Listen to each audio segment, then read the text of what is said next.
The day Mansi's pregnancy was confirmed, happiness entered the house, but not the pure kind.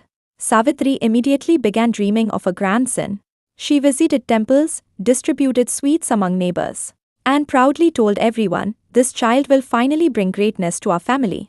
Not once did she say child. She always said son. As months passed, the obsession inside the house became impossible to ignore. Blue clothes filled cupboards. Relatives spoke about the future heir.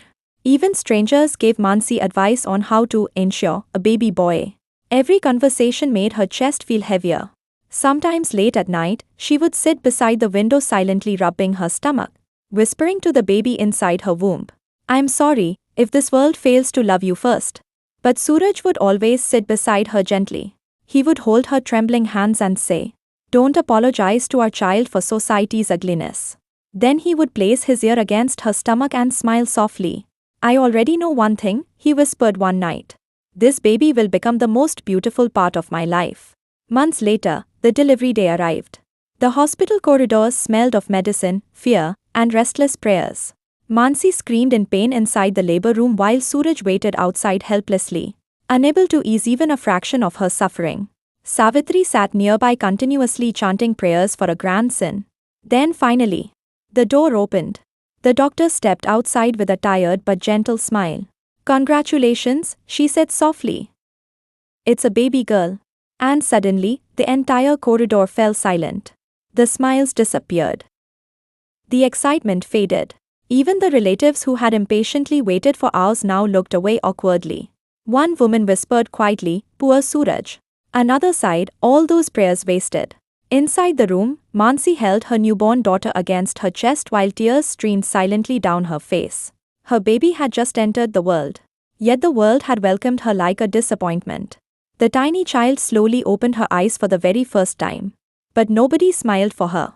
Nobody celebrated her arrival. That silence shattered Mansi more than labor pain ever could. A few moments later, Suraj entered the room.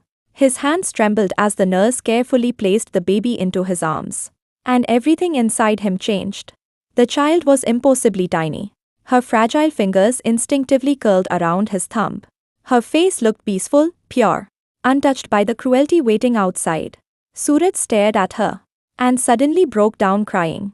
Not quite tears. The kind of tears that rise from the deepest corner of a person's soul. "My daughter," he whispered painfully. "They made you feel unwanted before you could even speak." Mansi began crying harder hearing those words. Suraj sat beside her and carefully kissed the baby's forehead.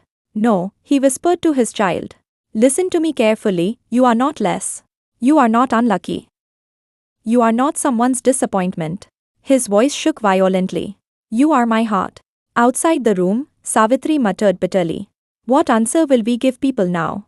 Suraj slowly stood up while still carrying his daughter. Then, for the first time in his life, anger appeared in his eyes. "Ma," he said emotionally, "a child has just been born. And your first concern is society?" The corridor became silent.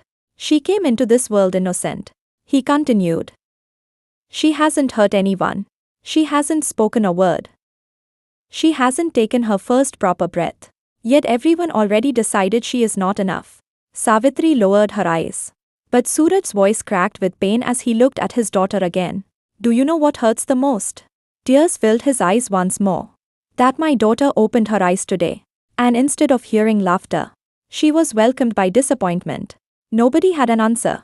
Because deep down, everyone knew he was right." That night, while relatives left the hospital with sadness in their expressions, Suraj remained awake beside Mansi's bed, holding his daughter against his chest protectively, as though he was silently promising her something. "Even if the world fails to celebrate you, your father always will."